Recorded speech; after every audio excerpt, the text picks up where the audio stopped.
স্থানীয়ভাবে যে রাজনীতি সেটাকে ব্যবসায়ীদের পকেটে নিয়ে যাচ্ছি। ফলে এর ফলাফল যেটা হবে, নির্বাচন সেটা গণ অনাস্থা বাড়াবে এই জাতীয় নির্বাচন, এবং এটা গণশক্তিকে দুর্বল করবে আর কায়েমি স্বার্থবাদীদের হাতকে শক্তিশালী করবে, যেটা উল্টা হওয়া উচিত ছিল। সেখানে আসলে জনগণের যে শক্তি সেটা বাড়বে, জনগণের আকাঙ্ক্ষার প্রতিফলন ঘটবে এবং একটা গণতান্ত্রিক প্রক্রিয়া সেটাকে ত্বরান্বিত করবে। অনেক ধন্যবাদ অধ্যাপক ফেরদৌস হোসেন। আমি কতগুলো তথ্য আমার কাছে আছে যে সাতকানিয়ায় একজন নিহত হয়েছেন, 14টি ভোট কেন্দ্রের ভোট স্থগিত করেছে ইলেকশন কমিশন, 50 জনের মতো মানুষ আহত হয়েছে, 5 জন পুলিশ কর্মকর্তা সাময়িকভাবে বরখাস্ত হয়েছে এবং 268টি ভোট কেন্দ্রে অনিয়মের অভিযোগ এনেছে বিএনপি এবং জাতীয় পার্টি। নরসিংদীর মাধবদীতে উপজেলায় ভোট স্থগিত করা হয়েছে। 18টি পৌরসভার ভোট দখল করেছে বিএনপি, এটা দাবি করেছে আওয়ামী লীগ। এইরকম আরো অনেক তথ্য আছে, আমি হয়তো আলোচনার ফাঁকে ফাঁকে আপনাদেরকে দিব। আপনি কিভাবে দেখছেন এই নির্বাচন যেটা হয়ে গেল? আসলে এখানে আমি যেটা মনে করি সেটা হচ্ছে যে নির্বাচন মানে হচ্ছে এখানে দুই ধরনের অধিকারের প্রশ্ন জড়িত। যদি আমরা একটা গণতান্ত্রিক ব্যবস্থায় নির্বাচনের তাৎপর্য বিশ্লেষণ করতে চাই, সেই ক্ষেত্রে একটা হচ্ছে প্রার্থীর অধিকারের প্রশ্ন, আরেকটা হচ্ছে ভোটারের অধিকারের প্রশ্ন।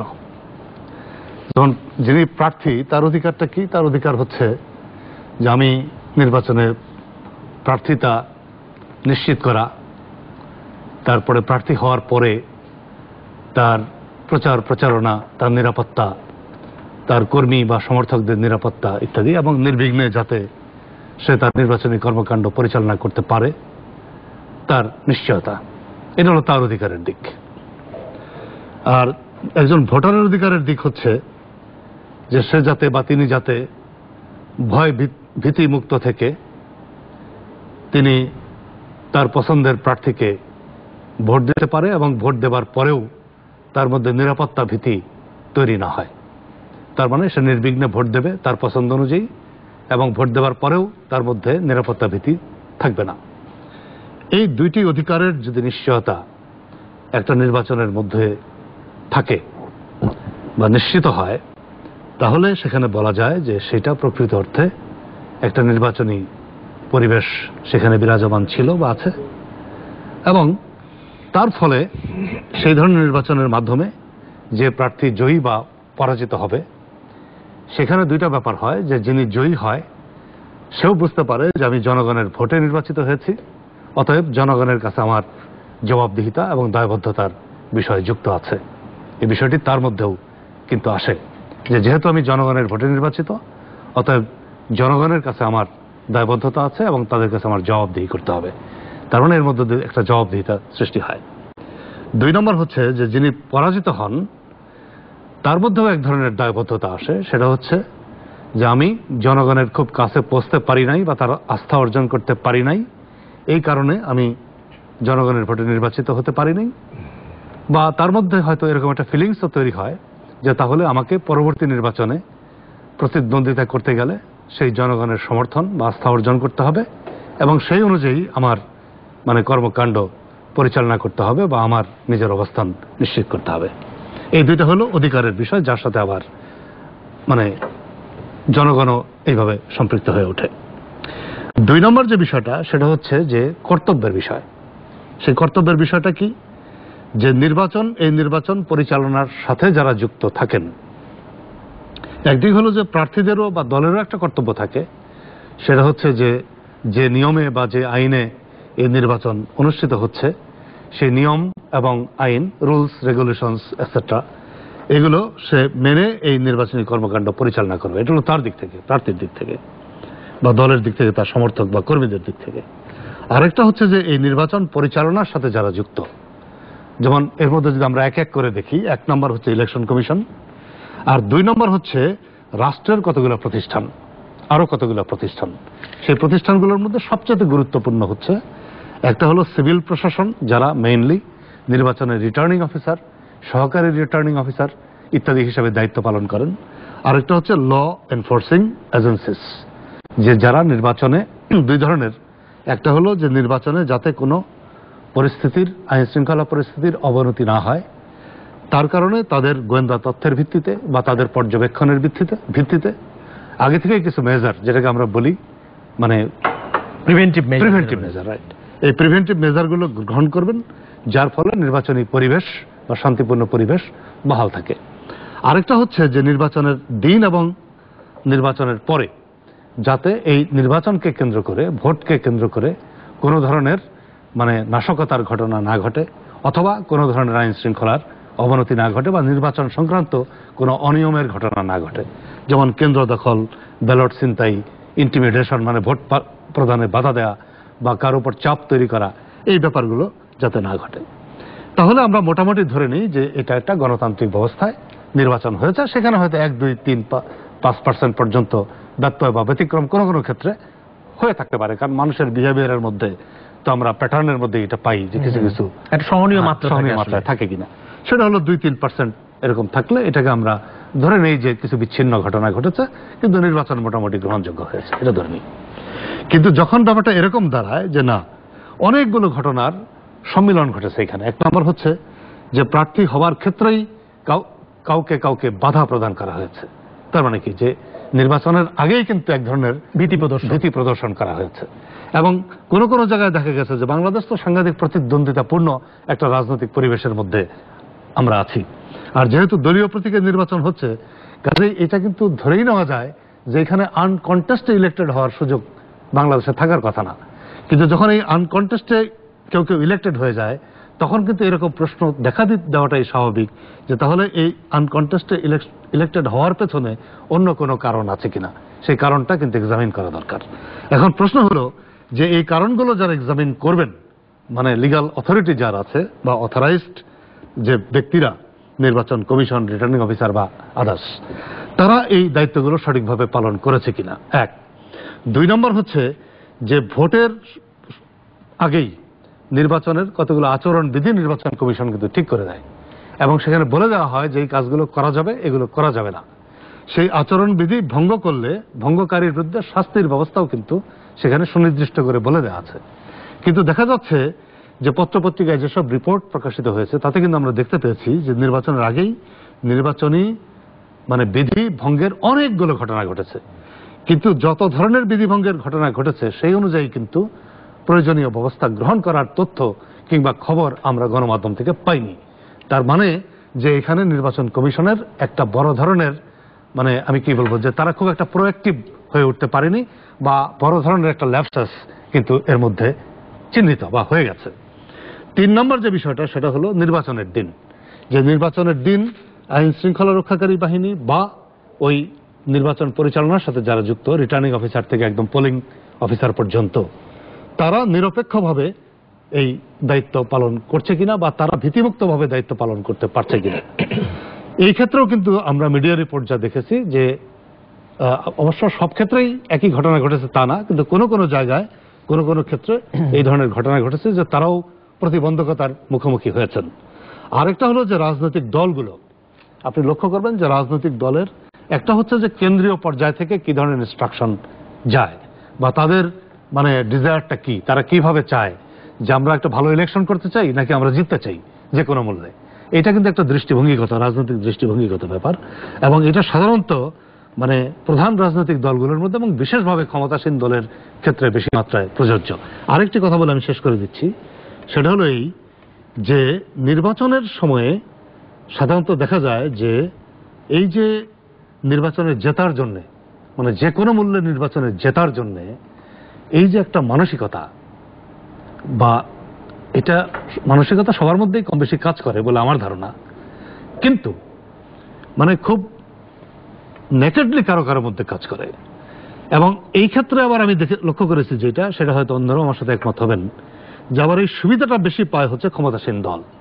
কারণ বাংলাদেশের যে প্রশাসনিক রাজনৈতিক ব্যবস্থা এবং সংস্কৃতি, তাতে এই সুযোগটা মানে যে কোনোভাবেই হোক ক্ষমতাসীনদের পক্ষে চলে যায়।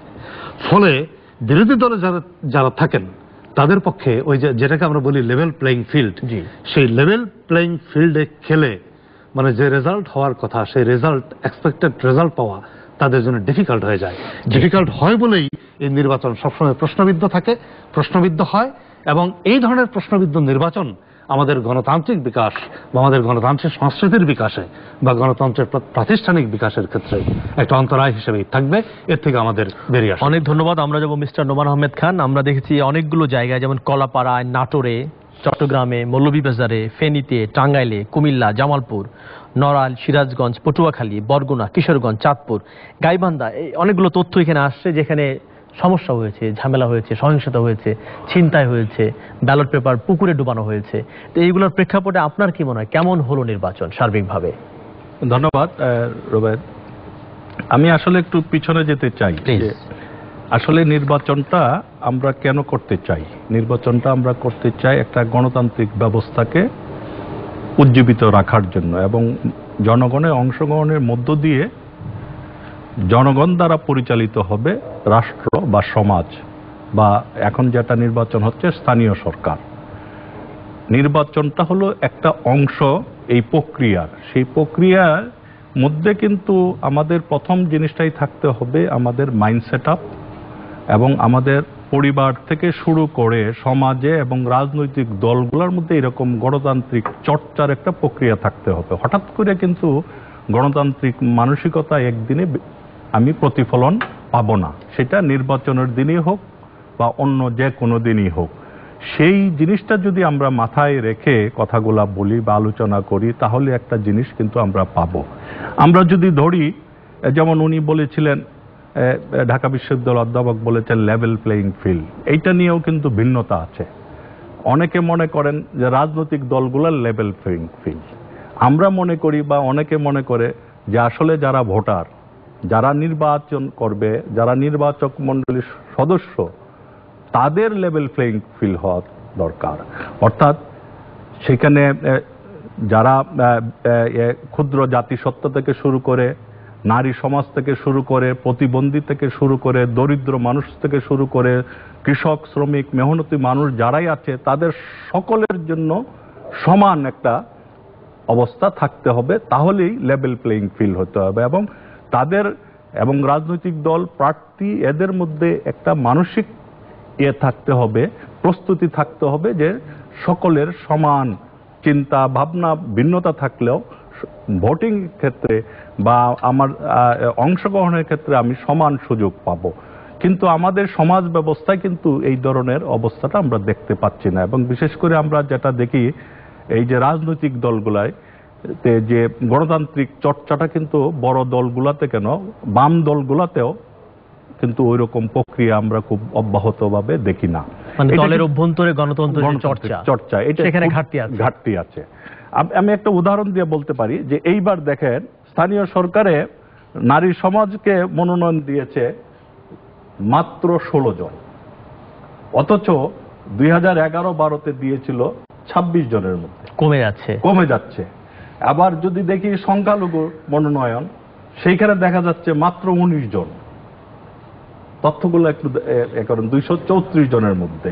অথচ 1954 সালে যখন 309 আসনের নির্বাচন হয়, সেখানে কিন্তু 71 জন সংখ্যালঘু ছিল।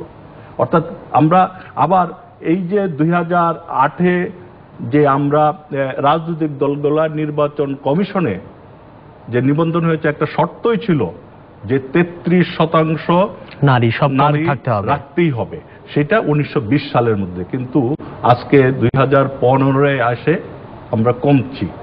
এবং এই যে আপনি এমনকি দেখা যায় পার্বত্য অঞ্চলে, সেখানে বড় রাজনৈতিক দলগুলার আদিবাসী কোনো প্রার্থী নাই। এই হলো কিন্তু বাস্তবতা। কাজে এই অবস্থার মধ্যে নির্বাচন কেমন হবে, কেমন হয়েছে আজকে নির্বাচন নিশ্চয়ই আপনি ফলো করেছেন খবরের কাগজে, মিডিয়াতে, কি মনে হয়? আমি সেইটা নিয়েই বলতে চাচ্ছি যে সেই দিক থেকে যদি আমরা বিবেচনা করি, একদিনে কিন্তু মানে 3,500 ভোট কেন্দ্র, এর মধ্যে 268টি ভোট কেন্দ্র নিয়ে প্রশ্ন উঠেছে। সেক্ষেত্রে কি বলবেন? এটাকে খুব বেশি না, পার্সেন্টেজে কিন্তু বেশি না। কিন্তু গণতান্ত্রিক চিন্তায় করলে কিন্তু এটা হওয়া উচিত না।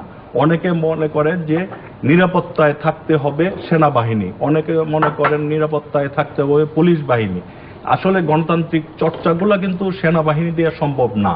নির্বাচন প্রক্রিয়ার মধ্যে এটা একটা বড় জিনিস হচ্ছে নির্বাচন কমিশন দায়িত্ব পালন করবে, রাষ্ট্রের যে সমস্ত প্রতিষ্ঠান আছে বিভিন্ন, তারা সহায়তা করবে।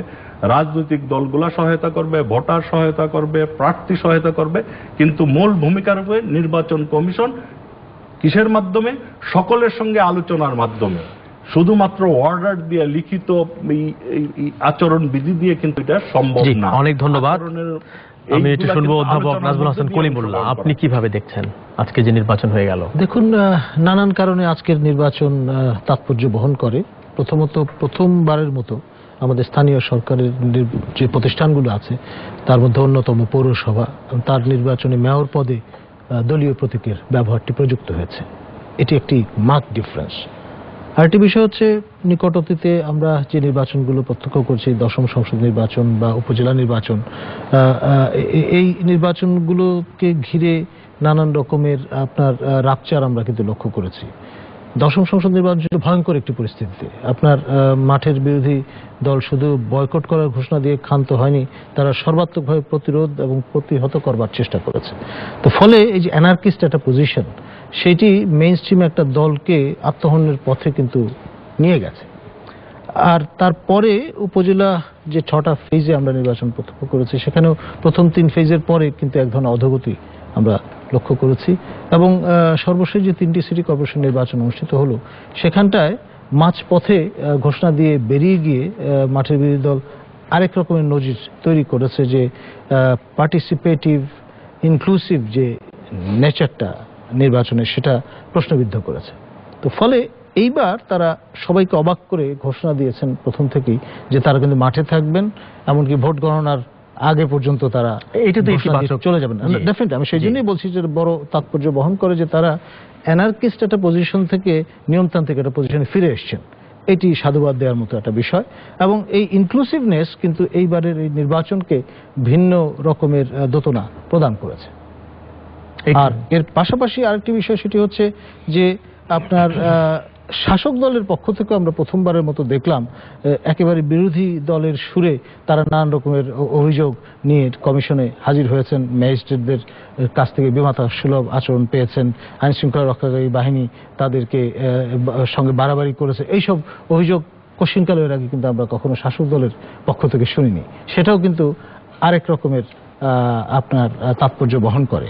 মানে এটা এক অর্থে ভিন্নভাবে ব্যাখ্যা করার সুযোগ আছে যে কমিশন নির্মোহভাবে এক্সার্ট করবার চেষ্টা যখন থেকে শুরু করেছে, তখন থেকে এরকম একটা পরিস্থিতি তৈরি হয়েছে। এবং দেরিতে হলেও ইটস এ ওয়েলকাম স্টেপ। এবং মুখে লিপ সার্ভিস দিতে লাভ নেই, আপনাকে বলতে হবে যে জিরো টলারেন্স পলিসিটা আপনারা পার্সু করছেন। এবং শেষের দিকে নির্বাচনের প্রাককালে ওসিদের প্রত্যাহার করার যে ঘটনা, তারপরে আপনার কারাদণ্ড, অর্থদণ্ড প্রদানের যে ঘটনাগুলো, সেগুলো কিন্তু একটা ডেমনস্ট্রেশন এফেক্ট কিন্তু আছে মাঠে। যে কিছু অনিয়মের ঘটনার খবর আমরা মিডিয়াতে পেয়েছি, সেই সম্পর্কে যদি বলেন। আমি অনেক জায়গায় সকালের মধ্যেই ভোট শেষ হয়ে গেছে। মোহন ভাইয়ের সঙ্গে জি। একমত যে পরিমাণ কেন্দ্র আছে, জি, সেই তুলনায় যে কটি কেন্দ্রে এই ধরনের অনিয়মের ঘটনাগুলো ঘটেছে, শতকরা হিসাবে আপনার ধর্তব্যের মধ্যে ওই অর্থে পড়ে না। আমাদের মিডিয়া উইথ ডিউ রেসপেক্ট, মানে আমরা প্রাথমিক ক্লাসেই আমাদের শেখানো হয় যে খায় ভালো এরকমের জিনিস নিয়ে আসতে হবে, সেন্সেশন ক্রিয়েট করে এই ধরনের জিনিসের প্রতি আগ্রহ আছে পাঠকের, এইসব বিবেচনা কিন্তু ওই রকমের বিষয়গুলোকে আসলে ফোরফ্রন্টে নিয়ে আসে, তখন মূল যে সুরটা সেটা হারিয়ে। মানে আমরা বলি bad news is good news, সেগুলো হয়তো সামনে চলে আসে। যে কমরেড খালিকুজ্জামান যদি বলেন। আপনি যতগুলি রিপোর্ট এখানে বললেন, তাহলে এখন এটা পার্সেন্টেজ হিসাব করে আপনি বললেন যে এর মধ্যে 25% বা 30%, শরীরের মধ্যে যদি ক্যান্সার হয় 1% জায়গায়, তাহলে এটা যদি আমি পার্সেন্টেজ দিয়ে হিসাব করি যে তাহলে এটা তো কোনো কিছু না, এই কথাটা ঠিক না। কারণ এই 1% এই ক্ষত আপনার গোটা শরীরকেই আপনাকে মৃত্যুর পথে নিয়ে যাবে। আবার একটা ফোড়া যদি হয়, সেটা একটা ভিন্ন প্রকৃতি। ফলে এটা পার্সেন্টেজ দিয়ে হিসাব হবে না। এই নির্বাচনের মধ্যে যেমন এটা আমরা আগেই বলছি, যেমন এখানে যে কথাটা আসছে স্থানীয় সরকার, এই কথাটাই তো গোলমালে। কারণ এটা স্থানীয় সরকার না, কারণ এখানে আমরা ইংরেজিতে যদিও বলছি আমরা লোকাল গভর্নমেন্ট, বাংলা অনুবাদ করছি স্থানীয় শাসন। তাহলে তারপরে আবার আপনার স্থানীয় সরকার যদি বলেন, তাহলে স্থানীয় সরকার কয়টা স্তরে তা আপনার কাছে জানা নাই। এখন যদি আমি বলি গ্রাম, ইউনিয়ন, উপজেলা, জেলা, বিভাগ এবং কেন্দ্র 6টা হয়। আপনার কি বিভাগে কোনো জনপ্রতিনিধিত্ব আছে? নাই। জেলায় কি আছে? নাই। উপজেলায় কি আছে? উপজেলা একটা ত্রিভুজ ছিল, একদিকে ইলেক্টেড চেয়ারম্যান, একদিকে হলো ইউএনও, আর একদিকে হচ্ছে এমপি। এখন তার সঙ্গে যুক্ত হয়েছে আরেকটা, এটা হলো মেয়র। অর্থাৎ অনেকগুলি উপজেলার মধ্যে এই পৌরসভাটা আছে। তাহলে আপনি এটা ত্রিভুজ যে টানাটানি ছিল এটাকে চতুর্ভুজে নিয়ে গেলেন, ফলে এটা পরবর্তীকালে আসলে কি হচ্ছে, এটা আপনি জনগণের একটা ক্ষমতায়ন করছেন না, এটা একটা কায়েমি স্বার্থ। অর্থাৎ যদি আপনি বলেন যে একদিকে আনইলেক্টেড বা নন ইলেক্টেড ব্যুরোক্রেসি, আর এটা হচ্ছে ইলেক্টেড ব্যুরোক্রেসি, এটা ডেভেলপ করাচ্ছেন, পিপলস পাওয়ার ডেভেলপ করছে না। তো ফলে এই বিষয়টা আলোচনায় আসে না। আরেকটা জিনিস হচ্ছে যে একটা জিনিস খেয়াল করে দেখেন যে নির্বাচন হলে কিন্তু গণতন্ত্র হয় না। স্বাধীনতার পর নির্বাচন কি হয় না? হয়েছে তো নির্বাচন। সেই নির্বাচন কি সামরিক শাসন ঠেকাইতে পারছে? সেই নির্বাচন কি 111 ঠেকাইতে পারছে? কেন পারে নাই? কারণ হচ্ছে সামরিক স্বৈরশাসন থেকে বেসামরিক স্বৈরশাসনের দিকে গেছে। তাহলে আগে যেমন আইয়ুব খাঁর হাত থেকে সামরিক স্বৈরশাসন থেকে সামরিক স্বৈরশাসন, ইয়াহিয়ার সামরিক স্বৈরশাসনে গেছে, আর স্বাধীনতার পরে আমরা সামরিক স্বৈরশাসন এবং বেসামরিক স্বৈরশাসনের মধ্যে ঘুরপাক খাচ্ছি। সেই জন্য এই পরিস্থিতি। কোনটা ভালো এই দুইয়ের মধ্যে তুলনা করলে? কোনোটাই ভালো না। এটা তুলনা আমি এটা করবো কেন? কারণ এখন ব্যাড আর ওয়ার্স এটা নিয়ে আলোচনা করে দিলাম, আমার তো এলে গুড এবং বেটারের সঙ্গে এটার সঙ্গে তুলনা করব। তার ফলে এখানে যে কথাটা আসছে, যেমন এটা বলছেন যে নারীর সংখ্যার কথা বলছেন, সংখ্যার কথা বাদ দেন, নারীদের জন্য প্রতীক রাখছেন চুড়ি, সেটার সঙ্গে রাখছেন নারী। তাহলে যেখানে ইলেকশন কমিশন তার দৃষ্টিভঙ্গি হলো পুরুষতান্ত্রিক, এবং এই মানসিকতা ধারণ করে এখানে যদি আপনি 200 জন নারীকে দিয়ে দেন আর তার প্রতীক যদি চুড়ি দেন, এর চেয়ে অপমান বা এর চেয়ে অত বড় আর কি হইতে পারে? তো ফলে এই বিষয়গুলো একটু গুরুত্বপূর্ণ। আরেকটা দেখেছি, যারা হেরে যায় তারা মানতে পারে না যে পরাজয়কে মেনে নেওয়ার যে সাংস্কৃতিক যোগ্যতা, সেটাও কিন্তু তৈরি হচ্ছে না। আপনি এখানে ইলেকশনটা করতেছেন কেন? আপনি ইলেকশন করছেন এখানে বিত্ত সম্পদ বাড়াবেন, এখানে একটা লুটেরা শক্তি সেটা ক্ষমতায়িত হবে, জনগণের শক্তি ক্ষমতায়িত হবে না। যদি জনগণের সেবার জন্য হয় তাহলে তো মানুষ যেতে ভয় পেত এখানে যেতে। কারণ হলো যে আমি একটা বিশাল দায়িত্ব নিচ্ছি।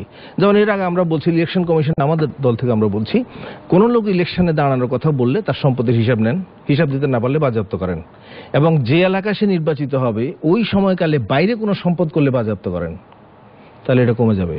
তাহলে উনি ইলেক্টেড হচ্ছেন টু সার্ভ দি পিপল। উনি ইলেক্টেড এই জন্য হন নাই উনি বাণিজ্য করবেন, উনি ঢাকা শহরে আপনি ব্যবসা করবেন, ঢাকা শহরে বাড়ি করবেন, আর ওই বেগমপাড়ায় বাড়ি করবেন, মালয়েশিয়ায় টাকা পাঠাবেন, আর ভোট করবেন গিয়ে গ্রামে, ওখান থেকে গিয়ে আপনি টাকা পয়সা তুলবেন, এটি করবেন। তো এইটা it is not democracy, it is not people's power. তার মানে এখানে একটা কায়েমি স্বার্থ, সে এই জনগণের একটা অনুমোদন, জনগণকে টাকা বিনিয়োগ করে জনমত পক্ষে এনে আর তার চেয়ে 100 গুণ 50 গুণ টাকা উপার্জন করবে। কারণ সে দেখছে যে কেন্দ্রীয় সরকারে যারা আছেন, পার্লামেন্টের একজন এমপি 500 গুণ সম্পদ বেড়ে যায়, তো 500 গুণ যদি তার বাড়ে তাহলে এর অন্তত 100 গুণ তো বাড়তে হবে। ফলে সেটাকে অনুসরণ করে যেহেতু এই প্রক্রিয়াটি চলছে, ফলে এইটা জনগণের ক্ষমতায়নের লক্ষ্যে একটা নির্বাচন। জনগণের দায় আছে, আচ্ছা এখানে চাইলেই তাদেরকে টাকা দিয়ে কেনা যাবে না। জনগণের দায়টা কোন জায়গায়? সেটা হলো এটা রাজনীতির দায়, জনগণের না। কারণ হচ্ছে এটা যদি আপনি দেখেন, একটা যে উত্তেজনার কথা বলছে, নির্বাচনে একটা উত্তেজনা থাকে। 70 সালের নির্বাচনে ছিল। আবার আইয়ুব খাঁর যে মৌলিক গণতন্ত্রের নির্বাচন, সেটার মধ্যে কি অংশগ্রহণ ছিল, কিন্তু সেটা উত্তেজনা ছিল। সেটা কি ছিল? একটা স্বৈর শাসনকে অনুমোদন নেওয়া এবং আমাদের পরাধীনতার শিকলটাকে আরো টাইট করে দেওয়া, এই জন্য সে নির্বাচন। আর 17 নির্বাচন হয়েছে মানুষ, আমি কি স্বাধীন থাকবো না পরাধীন থাকবো, আমি আত্মনিয়ন্ত্রণ অধিকার পাবো কি পাবো না, এই ফাইটে মানুষ যখন ইলেকশনটা করেছে, সেটার মধ্যে যে উত্তেজনা। এখানে দেখেন পৌরসভার নির্বাচন হয়েছে, পৌর এলাকার জনগণের দাবি কি, সমস্যা কি, অতীত অভিজ্ঞতা কি, আলোচনা আছে? কিচ্ছু নাই। এবং এই পৌরসভা নির্বাচনের আগে ইলেকশন কমিশন কি কোনো দলের সঙ্গে কথা বলছে? আলোচনাই তো করে নেই। তাহলে এটা হলো এক্সিজেন্সি। শাসক দল ভেবেছে যে এখন তার মূল প্রতিদ্বন্দ্বী যেহেতু অগোছালো অবস্থায় আছে, দিস ইজ হাই টাইম, এটা করলে আমি আমার সুবিধাটা নিয়ে দেব। আবার ওরাও মনে করছে যে আমি গায়ের জোর করে যখন ক্ষমতা যেতে পারলাম না, দেখি এই রাস্তায় আবার কিছুটা অগ্রসর হওয়া যায় কিনা। তো এখানে পিপল কোথায়, জনগণ কোথায়? তাহলে এইটা নিয়ে যদি একটা আলোচনা, মিডিয়া কথা দেখেছেন কোন জায়গায় আলোচনাটা আসছে যে একটা এই যে আপনি বললেন এইভাবেই তো আলোচনা মিডিয়াতে আসে না, আসে, মিডিয়া তো চেষ্টা করেছে। তাহলে এখানে তো আপনার আসে, এই যে আপনার একটা দ্বন্দ্ব সৃষ্টি করে দিচ্ছেন আবার নতুন ভাবে, যে একটা উপজেলা একটা অ্যাডমিনিস্ট্রেশন আছে, ইলেকটেড বডি, এমনি সেটা নিয়ে এমপির ইয়ে নিয়ে বা ইউএনের প্রশ্ন নিয়ে আছে, তার সঙ্গে আবার উপজেলার মেয়র হবে, তার ক্ষমতা কি, তার এরিয়া অফ অ্যাক্টিভিটি কি, তার জবাবদিহিতা কার কাছে, বা এগুলি যেমন ধরেন আপনি আমাদের সংবিধানে কি বলছে, প্রত্যেকটা স্তরের জনগণ তার ক্ষমতায়ন তো সে গিয়ে ঢাকা শহরে এসে তো ক্ষমতার চর্চা করবে না। প্রত্যেকটা নির্দিষ্ট আমরা দেখি আমাদের সঙ্গে একজন রাষ্ট্রবিজ্ঞানী আছেন, একজন লোক প্রশাসন বিশেষজ্ঞ আছেন, তারা কি বলেন যে ক্ষমতাটা কি দায়িত্ব ভাগ করা আছে কিনা, কে কতটুকু দায়িত্ব নেবে, সেটা আমরা বিরতির পরে এসে কথা শুনবো। প্রিয় দর্শক, এই পর্যায়ে তর্কাতর্কিতে আমরা ছোট্ট একটা বিরতি নিচ্ছি, আমাদের সঙ্গে থাকুন, একটু পরে আমরা ফিরে আসছি। আমরা কথা বলছিলাম সুপ্রিয় দর্শক, দীপ্ত টিভির বিশেষ আলোচনা তক্কাতক্কিতে আপনাদের আরেকবার স্বাগত জানাচ্ছি। আজকে আমরা কথা বলছিলাম কেমন হলো পৌরসভা নির্বাচন। বিরতির আগে খানিকটা কথা আমরা বলেছি, বিরতির পরে আমি যাব অধ্যাপক ফেরদৌস হোসেনের কাছে। যেরকমটি খালেকুজ্জামান ভাই বলবার চেষ্টা করেছেন, আসলে একটা কায়েমি স্বার্থের জন্য এই নির্বাচনগুলো হচ্ছে। জনগণের যে ক্ষমতায়ন, স্থানীয় সরকার থেকে যে সার্ভিসগুলো তার পাওয়ার কথা, সেই ডেলিভারি সে পাচ্ছে না। একদল যাচ্ছে, আরেক দল হচ্ছে, ফলে দখল হচ্ছে, মাস্তানি হচ্ছে, টাকার খেলা হচ্ছে। তো এই কায়েমি স্বার্থ থেকে কি স্থানীয় সরকারকে মুক্ত করা যায় কিনা, কিংবা বড়ভাবে রাজনীতিকে মুক্ত করা যায় কিনা? দেখেন রুবায়েত ফেরদৌস, এখানে আসলে বিষয়টাকে স্থানীয় সরকারের লেভেলে বিচ্ছিন্ন করে দেখার কোনো সুযোগ আছে বলে আমি মনে করি না। আমার মনে হয় জামান ভাই আমার সাথে একমত হবেন। এই পুরো ব্যাপারটা হচ্ছে সার্বিক রাজনীতির সাথে সম্পর্কিত।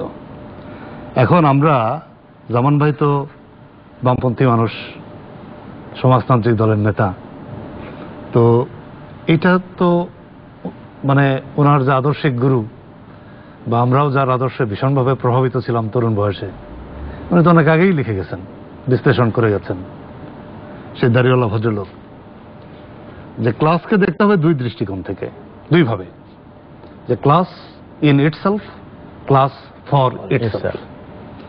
এখন আপনি দেখেন যে জামান ভাই যে কথা বলেছেন এটা তো সত্য, যে বাংলাদেশে যে ক্লাসের রাজনৈতিক দল লাইক বিএনপি, আওয়ামী লীগ, জাতীয় পার্টি, এতে তো কোনো সন্দেহ নাই যে তারা এই দেশের বুর্জুয়া শ্রেণী, মানে বুর্জুয়াকে যেভাবেই আপনি ব্যাখ্যা করেন, মানে উঠতি, লুটেরা, অমুক তমুক যাই বলেন, তারা তাদের প্রতিনিধিত্ব করে। এবং এই শ্রেণীটার বিকাশ এখানে ঘটেছে বা ঘটছে, এটা থ্রু প্লান্ডারিং, এতে কোনো বিতর্কের জায়গা নেই। এই প্লান্ডারিং এর মাধ্যমেই ঘটছে। এবং সেই প্লান্ডারিংটা রাজনীতির বিভিন্ন স্তরে, প্রশাসনের বিভিন্ন স্তরে, অর্থনীতির বিভিন্ন স্তরে, সমাজের বিভিন্ন স্তরে একেবারে সংক্রামক ব্যাধির মতো কিন্তু ছড়িয়ে গেছে। এটা সাংঘাতিক একটা অ্যালার্মিং ব্যাপার, এটা যেমন সত্য। পাশাপাশি জামান ভাইয়ের বিরুদ্ধে আবার আমার একটা সমালোচনার জায়গা আছে, সেটা হচ্ছে এরকম যে তাহলে এই যে জনগণের বিকল্প যে স্পেসটা তৈরি করা, যে জনগণকে ক্লাস ফর ইটসেলফে পরিণত করা, এটা তো আপনাকে করতে হবে। তার মানে কি, তার মধ্যে কনসাসনেস জাগ্রত করতে হবে যে না, এখানে তোমার স্বার্থ বিপন্ন হচ্ছে, এইখানে গেলে তোমার স্বার্থ রক্ষা হবে। তাহলে যারা তোমার স্বার্থ বিপন্ন করছে, তুমি তার পক্ষে কেন দাঁড়াচ্ছ? যারা ওই দায়িত্বে গিয়ে বা ক্ষমতায় গিয়ে লুটপাট করবে, তোমার স্বার্থ হানি ঘটাবে, তোমার সম্পদ আত্মসাৎ করবে, তুমি কেন তার মিছিলে যাচ্ছ, তার শক্তি যোগাচ্ছ?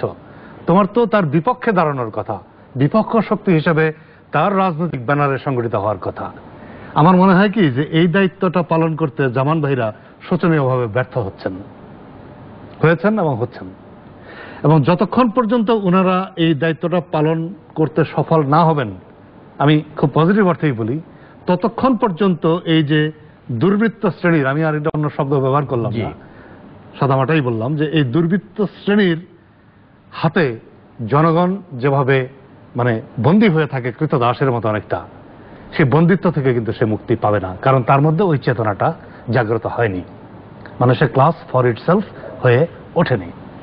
এখন প্রশ্ন হলো যে আপনি যদি সেটা ওঠাতে না পারেন, তাহলে দায়িত্বটা কার? দায়িত্বটা কি ওই জনতার?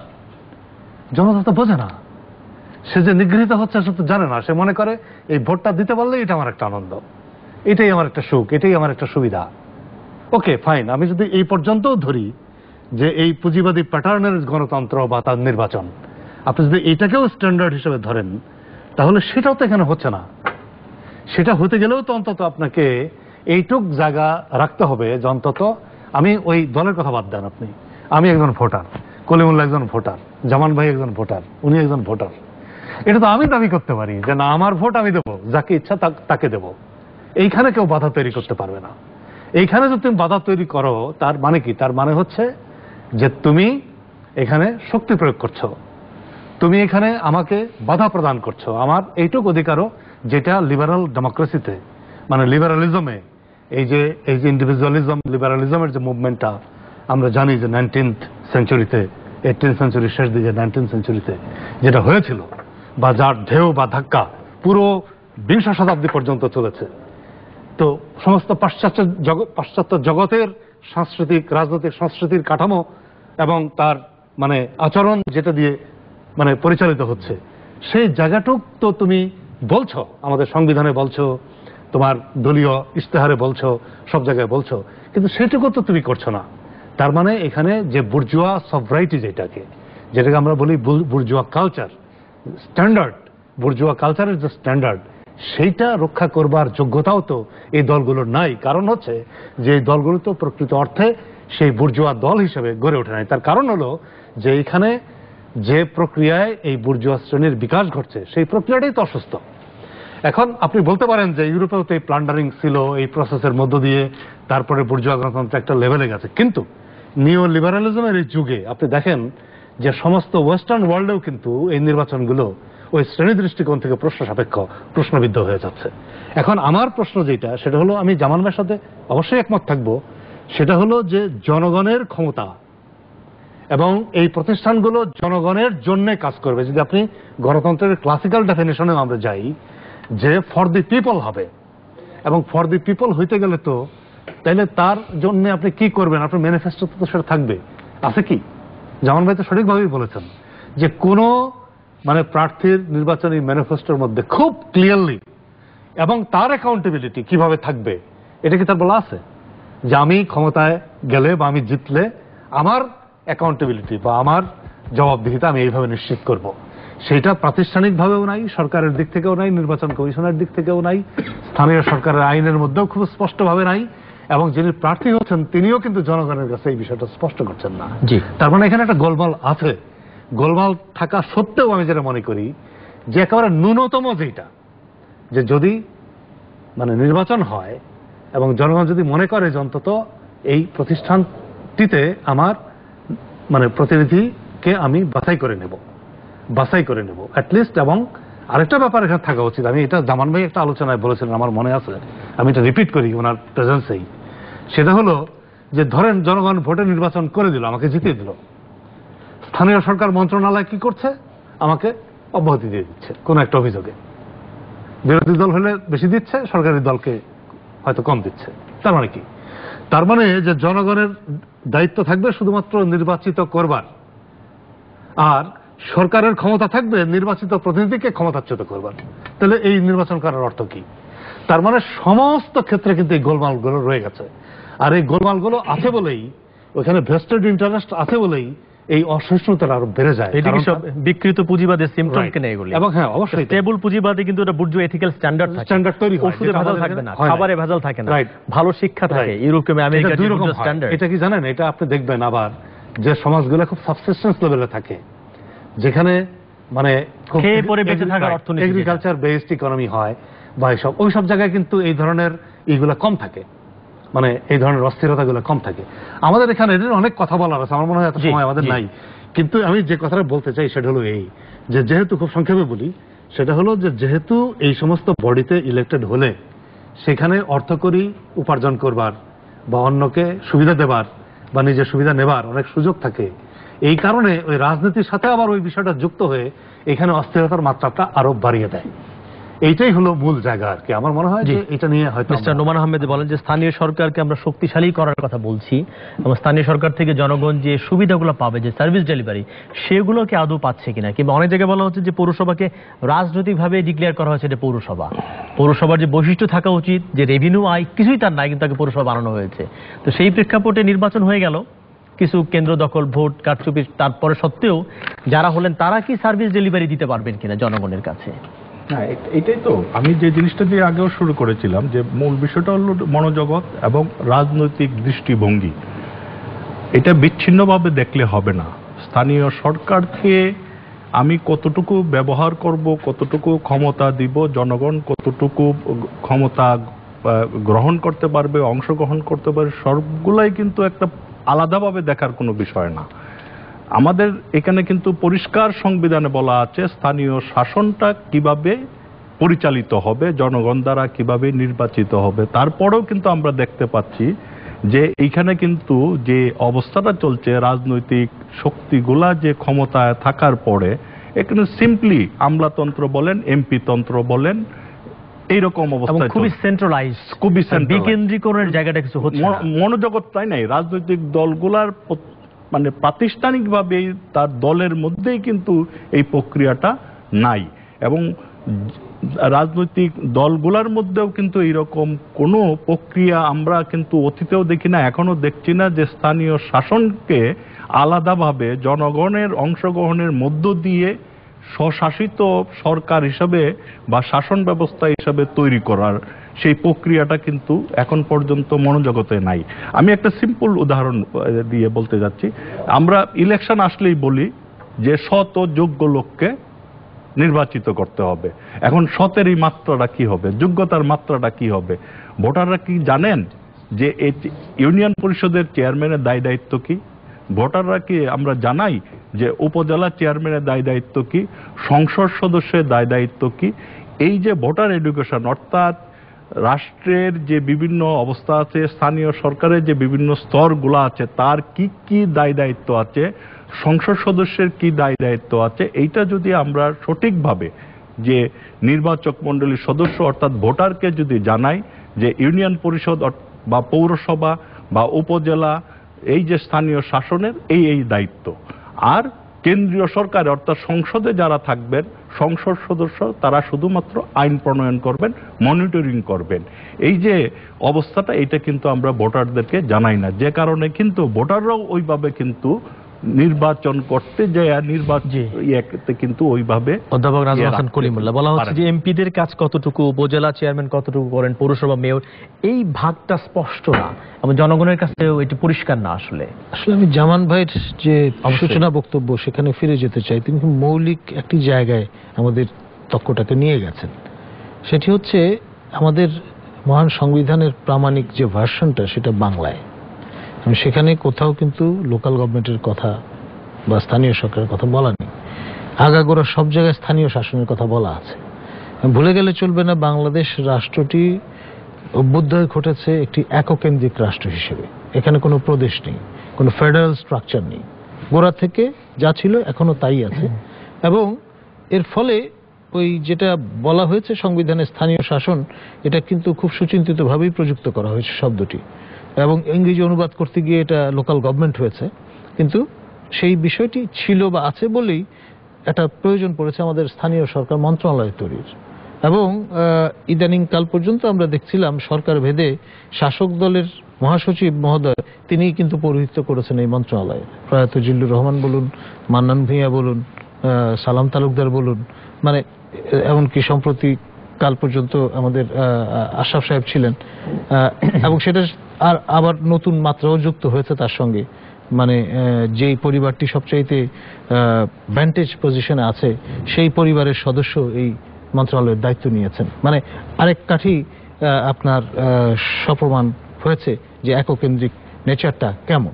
তো ফলে এই যে অবস্থাটি সেটি কিন্তু সেই পার্সপেক্টিভে দেখতে হবে, যেখানে আপনার স্থানীয় শাসনের প্রতিনিধি কেন্দ্রীয় সরকারের বিবেচনায় ইউএনও কিংবা জেলা প্রশাসক কিংবা বিভাগীয় কমিশনার, তারা ওই কখনো কখনো সাচিবিক দায়িত্ব হয়তো পালন করছেন ক্ষেত্র বিশেষে নির্বাচিত প্রতিনিধির তত্ত্বাবধানে, কিন্তু শেষ অবধি ওই যে কয়টা ফাংশন তার আছে তার বাইরেও কেন্দ্রীয় সরকারের প্রতিনিধি হিসেবে তার অতিরিক্ত কিছু দায়িত্ব পালন করতে হয়। তো ফলে এখানে অ্যাকাউন্টেবিলিটি নিশ্চিত করা নিয়ে বারংবার ঝামেলা তৈরি হয়, এবং সেটা কোনো আপনার পরিষ্কার কোনো আপনার মীমাংসা কিন্তু এখন পর্যন্ত আমরা করতে পারিনি। ফলে ব্যাপারটা কি দাঁড়াচ্ছে, আমরা অ্যাডহক একটা কালচারের মধ্যে আছি, নানান সময় নানান রকমের প্রতিষ্ঠান গড়ে তুলছি, এবং পুরো চিত্রটাকে তাহলে বিকেন্দ্রীকরণ সম্ভব কিভাবে? বিকেন্দ্রীকরণ সম্ভব আপনাকে এখানে যেমন বলেছেন, বিকেন্দ্রীকরণ না হলে জনগণের ক্ষমতায়ন হবে না। রাষ্ট্রের মূল চরিত্র এককেন্দ্রিক সরকারকে রেখেও কি বিকেন্দ্রীকরণ করা সম্ভব কিনা? বুর্জুয়া স্টাইলই করেন বা সমাজতান্ত্রিক স্টাইলই করেন, মূল জায়গাটা সেটাই এককেন্দ্রিক যে চরিত্র, সেখান থেকে বেরিয়ে এসে আপনার ফেডারেল একটা স্ট্রাকচারে যেতে হবে। জি খালিকুজ্জামান ভাই, এটা প্রথম একটু আপনার নাম দিয়েছেন তক্কাতক্কি। জি জি, কিন্তু এখন চলছে ধাক্কা ধাক্কি। কোথায় চলছে? নির্বাচনের সময়? নির্বাচনে বা আমাদের টেবিলে ধাক্কা ধাক্কি চলছে। এখানে কেন চলবে? এখানে তো আমরা মানে সব চিন্তাশীল মানুষরাই আসছেন। তো এখন এটা হলো যে আপনার সহস্র মতকে জনমতে রূপান্তরিত করা, এটা তো নির্বাচন বা গণতন্ত্রের একটা দিক।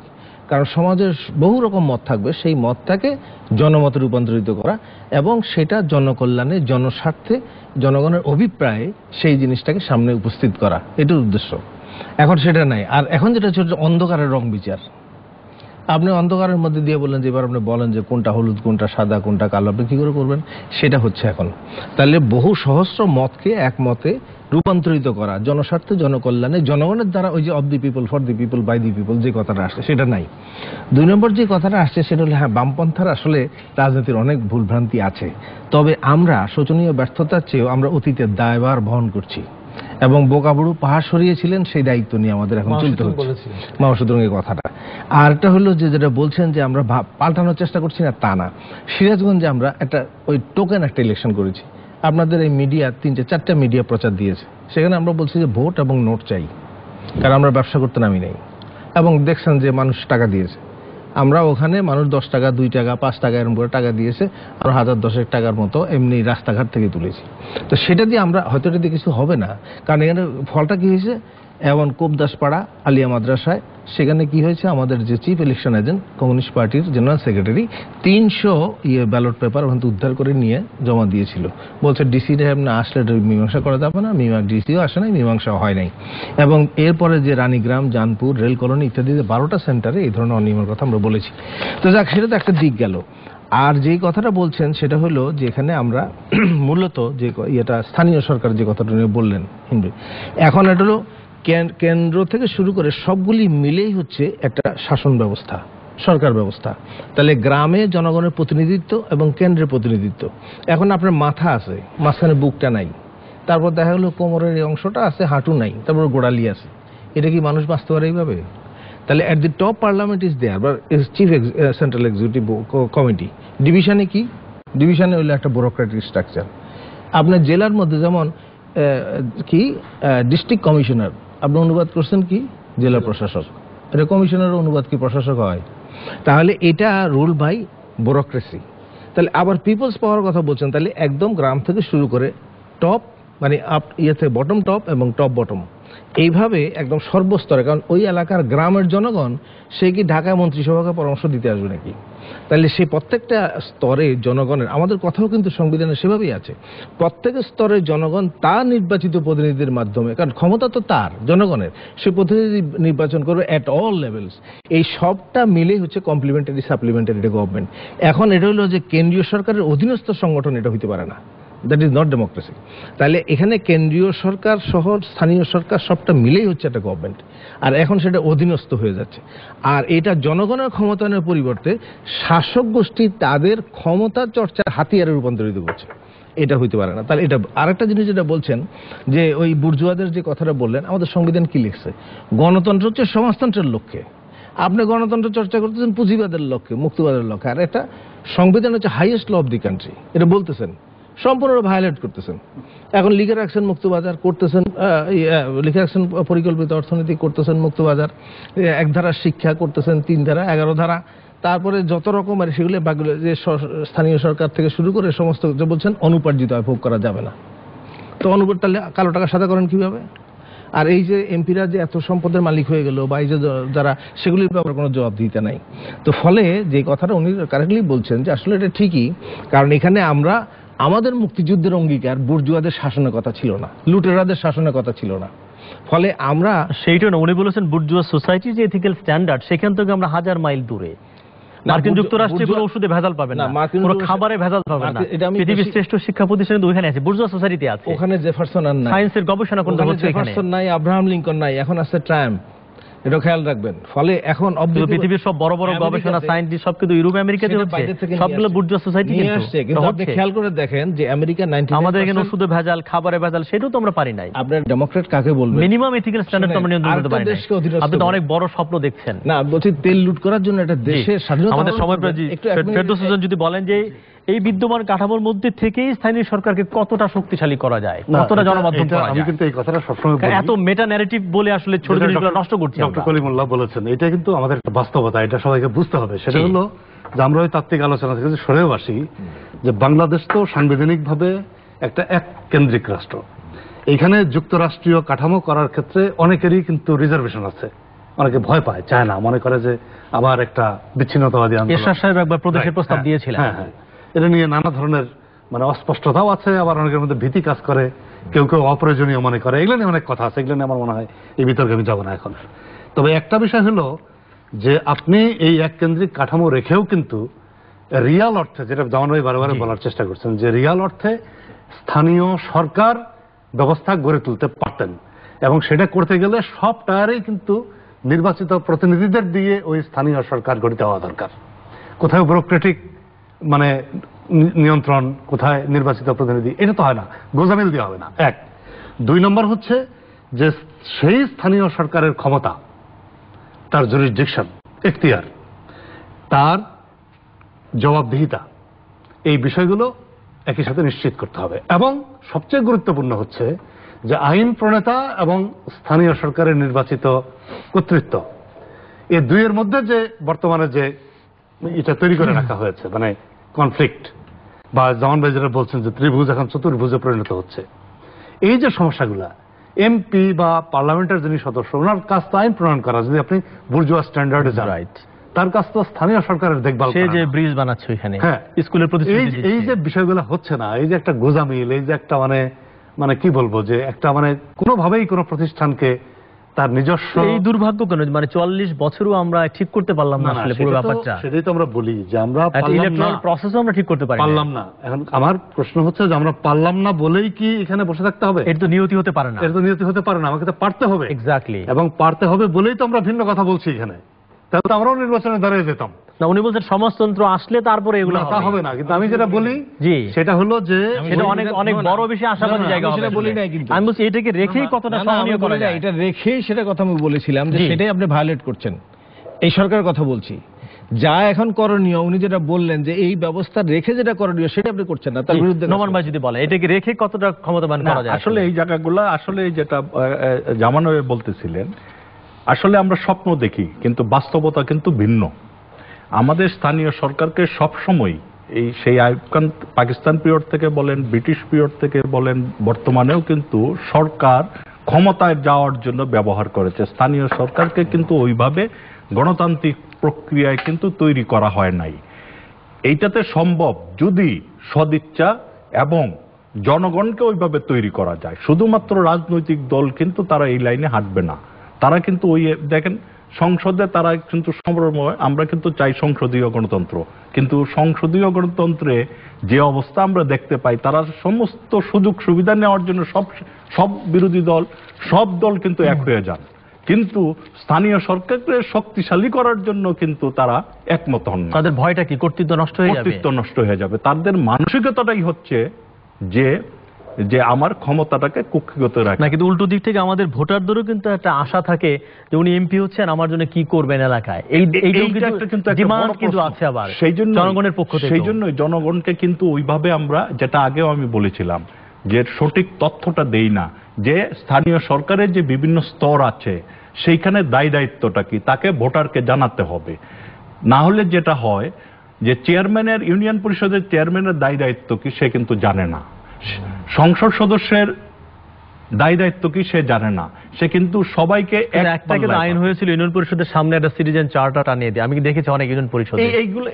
এইগুলা কি দায়িত্ব, কি করতে হবে সব কিন্তু আছে। এইটা কি আমাদের মনোজগতে এখনো আছে? গণতন্ত্র মানে একদিনের নির্বাচন, এই জায়গাগুলো কিন্তু আমরা ঘুরপাক। এটা পাবলিক হিয়ারিং, ওপেন বাজেট কোন জেলায় কিন্তু করার চেষ্টা হচ্ছে, কিন্তু চলছে, এটা প্রগ্রেস কিন্তু হচ্ছে, কিন্তু খুব ধীর গতিতে হচ্ছে। নাজমুল কলিমুল্লাহ, আপনাকে দিয়ে শেষ করব। তাহলে আশাবাদী কোনো জায়গা আমরা পাচ্ছি কিনা, একটা হতাশা তৈরি হচ্ছে মনে হয়। আশার যে জায়গাটা সেটা হচ্ছে ইনক্লুসিভনেস, সেটা হচ্ছে এই যে প্লুরাল স্পেসটা, সেটাকে যে কোনো মূল্যে রক্ষা করা, তাকে সংহত করা এবং এক্সটেন্ড। তার নমুনা কি দেখতে পাচ্ছেন? অবশ্যই এই যে এইবারের কমে যাচ্ছে, এই নির্বাচনটি হলো সেটি কিন্তু কমে যাচ্ছে না, বরং পার্টিসিপেটিভ হয়েছে। অ্যানার্কিস্ট পজিশন থেকে ক্যাটাপল্টেড আপন হয়ে আপনার মাঠের বিরোধী দল কিন্তু অবস্থান নিয়েছে যে তারা সংযুক্ত থাকবে এই প্রক্রিয়ায়, বাইরে বিচ্ছিন্ন হয়ে ফলাফল যাই হোক অংশগ্রহণটাই ইতিবাচকভাবে আপনি দেখছেন। জি, অনেক ধন্যবাদ চারজনকে আসবার জন্য এবং কথা বলবার জন্য। প্রিয় দর্শক, আমরা মনে করি তর্কহীন আর প্রশ্নহীন সমাজ মানে মৃত সমাজ। সমাজ, অর্থনীতি ও রাষ্ট্রের গুণগত পরিবর্তনের জন্য দরকার চলমান ঘটনার অনুপুঙ্খ বিশ্লেষণ ও নির্মোহ আলোচনা। দরকার প্রাণবন্ত বিতর্ক ও মুক্ত প্রান্ত সংলাপ। আমরা বিশ্বাস করি বুদ্ধিভিত্তিক বিতর্ক সৃজনশীল হবে ঠিকই, কিন্তু কখনো কখনো তা নির্মম হতে পারে। তক্কাতক্কি তেমন একটি বুদ্ধিভিত্তিক মঞ্চ নির্মাণে প্রয়াসী। অনুষ্ঠান সম্পর্কে মতামত জানাতে ইমেইল করুন তক্কাতক্কি@দীপ্ত.tv এতে। আমাদের সঙ্গে থাকুন, আগামীতে আবারও দেখা হবে। ভালো থাকুন, নিরাপদে থাকুন এবং দীপ্ত টিভির সঙ্গেই থাকুন।